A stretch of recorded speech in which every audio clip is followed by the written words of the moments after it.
the worst mess have I done been in? That horrible woman renting our spare bedroom. You know, tell you, Andy, where is you? Don't never do that again, stupid. My nerves are bad enough already. Where's the old goat now? Well, I told my lawyer, Calhoun, to call her up. She's over at his office. I told him to offer her fare back, anything to get rid of her. I told Calhoun to be firm with her. Yeah, that Calhoun's a lion, all right. I bet there's some action going on up in his office now.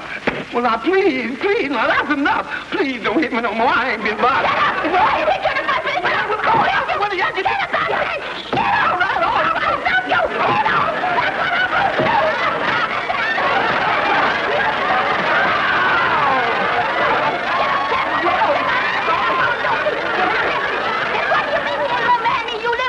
Wait a minute.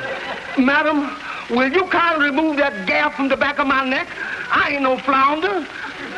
Listen, madam, let's get back on a legal basis here. Point one, my client ain't never written you that letter in the first place. And point two, he ain't gonna marry her. So my good woman, my advice to you is to accept this car fare, which he so generously offered you, and get out of New York forever. Because let me warn you now, and let me warn you again. If you ever so much as bother my client again, I'm gonna... You're gonna what?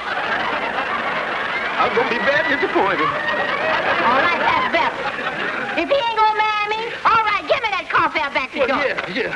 All right. I'll get back to Georgia. All right. Guess I have to look for a husband someplace else. Yeah.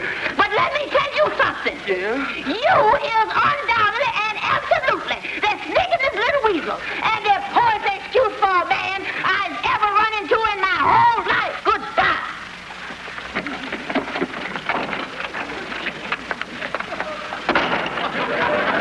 You wouldn't want to marry me, would you?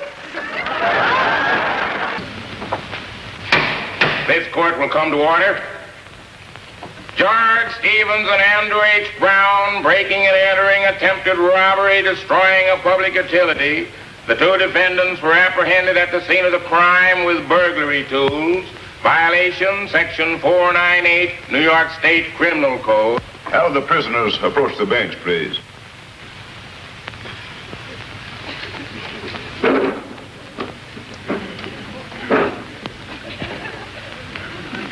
Your Honor, he's the one what done it.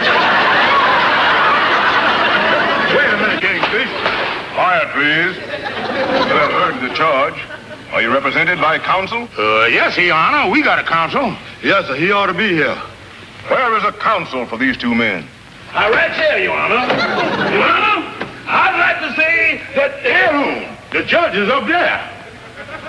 Oh, yeah.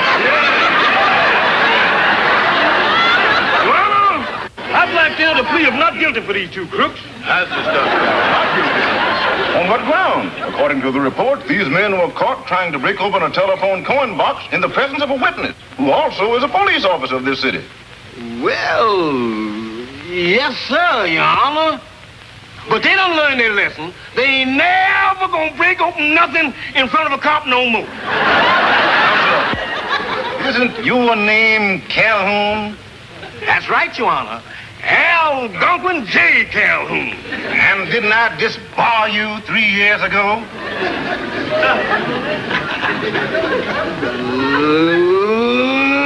So long, boy.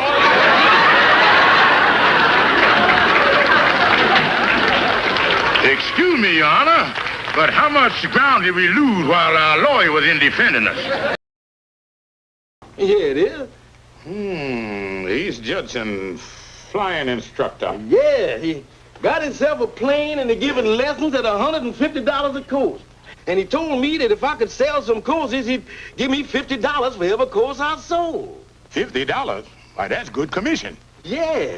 Why don't you try it, Kingfish? With your gift of gab, you ought to be able to sell some of them courses. You might make yourself some money. Yeah. I wish I could afford a flying course and be a fly boy like old Ace Judson. He got a gal in every airport. He has? Yeah. Why, he'd take off and fly to Chicago and land there and a beautiful gal waiting for him. And he'd take off and fly to St. Louis and There's another beautiful gal waiting for him. And then he take off and fly to Salt Lake and zoom right on past the field.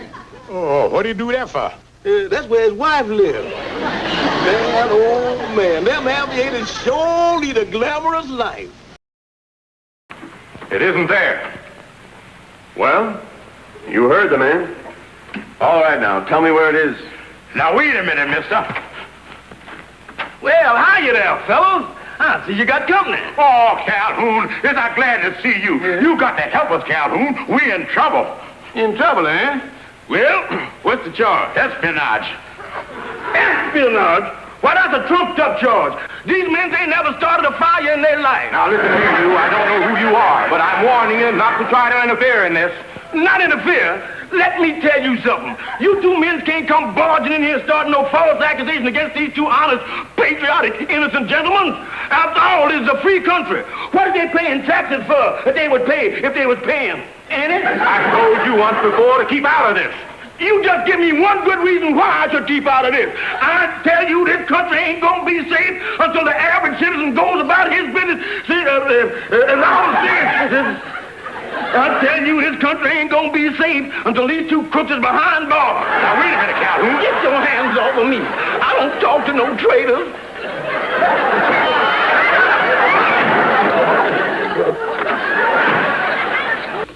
But look, Andy, do you think by any chance that she would give you that coat back if you ask her for it? Not a chance, Kingfish. Then, Andy, there's only one alternative. We got to steal the coat back from her. What? Now, she don't know Calhoun, and I'm going to get Calhoun to do the job.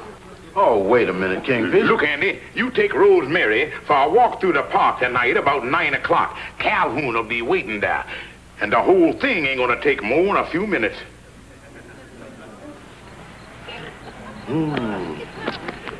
Well, let's see what I'm gonna do here.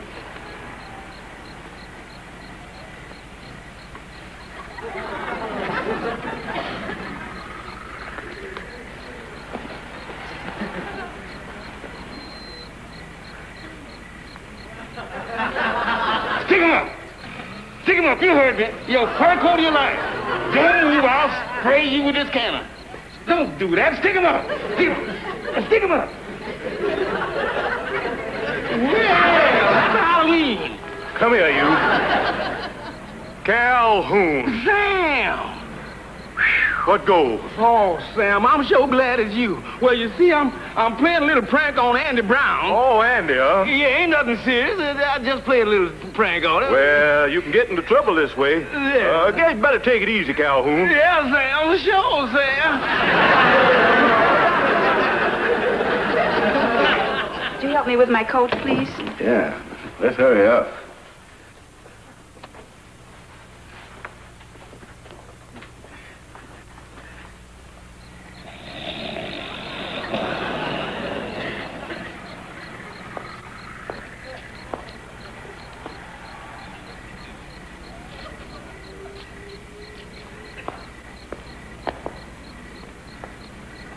Look at that. Look at that, look at that. Hey, look.